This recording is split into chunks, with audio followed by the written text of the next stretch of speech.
Maladie grave, vous l'avez entendu dans le journal de 7 heures, les médecins ont besoin d'informations capitales pour le sauver. La police lance un appel à témoins ce matin.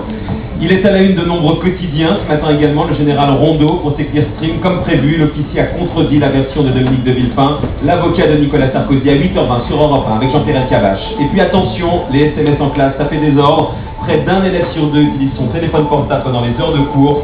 C'est ce que révèle ce matin une enquête TNS sur Paris. Europe 1 matin, Marc-Olivier Fogière. Europe 1 va plus loin. Enquête de vérité. Pourquoi le Bugalet de Braise, ce chalutier de 25 mètres, a-t-il coulé il y a plus de 6 ans maintenant au large des côtes britanniques, provoquant la mort de 5 membres d'équipage, des marins expérimentés du Finistère? Alors, ce matin, Europe 1 va plus loin avec vous, François Coulon. Bonjour François. Bonjour Marc-Olivier. Vous êtes le correspondant d'Europe 1 dans l'Ouest. Merci de nous accueillir chez vous. Et ce matin, une audience capitale va se dérouler devant la chambre de l'instruction de la Cour d'appel de Rennes, François. Effectivement, car depuis le 15 janvier 2004, on ne connaît officiellement toujours pas l'origine du naufrage du Bugalet. Certains experts ont évoqué une croche du chalut dans le sable. D'autres spécialistes, notamment un officier sous-marinier, confirment la conviction inébranlable des familles des victimes. Le coupable est un sous-marin nucléaire d'attaque, seul capable d'accrocher et de couler en moins d'une minute un bâtiment de 240 tonnes, une thèse soutenue par 2 juges d'instruction. 2 magistrats qui ont depuis été remplacés d'ailleurs, il faut le dire ce matin. Voilà, et c'est ça le problème. Leurs successeurs refusent d'ordonner les investigations supplémentaires requises par les familles des disparus, d'où cette audience clé devant la Cour d'appel de Rennes. Si elle estime qu'il n'y a pas lieu de poursuivre l'enquête, on s'acheminera inéluctablement vers un non-lieu dramatique pour les parties civiles.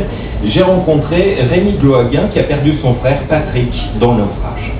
J'ai envie que ça continue, j'ai envie de savoir quel salaud a fait ça, quoi. J'espère qu'il y a quelqu'un d'humain là-dedans qui va se dire non, je peux pas garder ça pour moi, quoi. Il faut que les familles sachent, il faut dire la vérité, il faut arrêter de raconter n'importe quoi.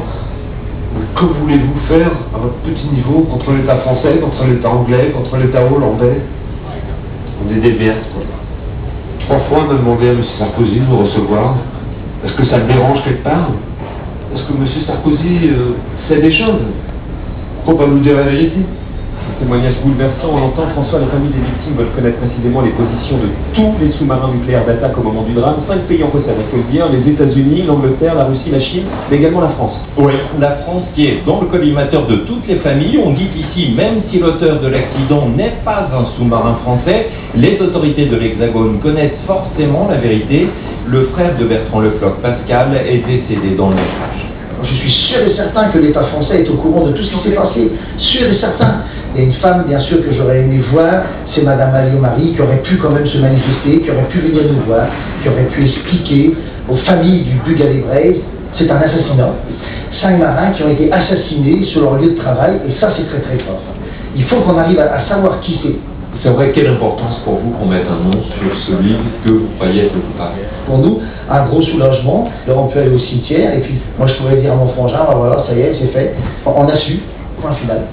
Alors François, la Cour d'appel de Rennes rendra sa décision maintenant dans quelques semaines. C'est une attente angoissante, notamment pour Madeleine Le Floch, qui a perdu son fils Pascal dans le naufrage. Vous l'avez rencontré chez elle dans le Morbihan, à Riant. Ça s'arrête à 4 ans. J'aimerais bien avant de mourir savoir la vérité. Je ne m'aurais pas senti tant que je n'aurais pas su vraiment ce qui s'est passé. C'est dur, hein, depuis 5-6 ans qu'on est là tous les jours en France quand même. Et comment et pourquoi? Je ne sais pas comment ils ont perdu leur vie. Ça me fait mal. Ceux qui sont à l'origine de cet accident, vous les considérez comment? Des assassins. Ce sont des assassins. Parce que s'ils ont su, ils auraient quand même porté secours, ils auraient pu faire quelque chose. Je dis à mes petits-enfants, peut-être plus tard, dans 10 ans, dans 20 ans, s'il y a quelque chose qui remue, vous y allez, hein. Il ne faut pas vous laisser faire. Une pétition de soutien aux familles des victimes a recueilli plus de 7000 signatures. Elle demande que l'audience de ce matin soit exceptionnellement publique. Europe 1 va plus loin, a été signé ce matin. François Coulon, le correspondant d'Europe 1 à Nantes, où nous sommes. Europe 1 à Nantes jusqu'à 22h30 ce soir en public. Merci d'être aussi nombreux ce matin. Place du commerce, le chapitre Europe 1. Merci François. Votre matinale info. Et Europe 1 matin.